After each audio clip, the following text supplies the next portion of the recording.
Noong 1572 ang Evil Witch na si Malkin ay ikinulong sa isang mataas na bundok ni Spook Gregory. Ang mga Spook ay mga mandirigma ng masasamang nilalang.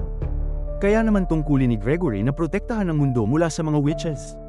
Pagkalipas ng maraming taon, lumitaw ang isang full-blood moon na naging dahilan sa pagbalik ng kapangyarihan ni Malkin. Naging dahilan ito para siya ay muling makapag-transform sa isang lumilipad na halimaw. Samantala, si Gregory ay umiinom sa isang tavern nang ang kanyang apprentice ay dumating upang sabihin sa kanya ang tungkol sa isang sinapyang babae sa simbahan. Pinuna siya ng isang lalaki dahil sa hindi pagtulong. Tinulak ni Gregory ang lalaki nang hawakan siya ng lalaki at nagsimulang labanan siya gamit ang kanyang mug. Binigyan pa niya ng espada ang lalaki para mas maging exciting ang laban hanggang sa bumagsak, bago binuhusan siya ng alak. Pagkatapos, naglakbay sina Gregory at William sa lokal na simbahan.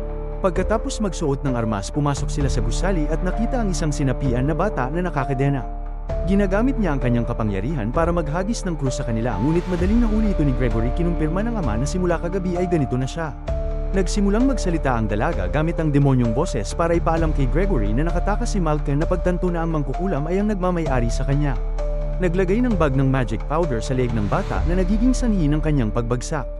Lumabas ang dark energy sa katawan bata, matapos ay bumalik na ang maayos na katawan ng nito.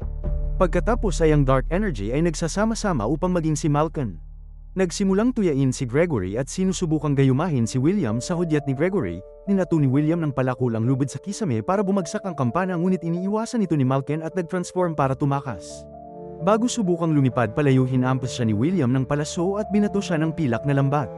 Kaya lumipad si Malkin sa pintuan para kaladkarin siya at hinampas niya ang mukha niya sa pader.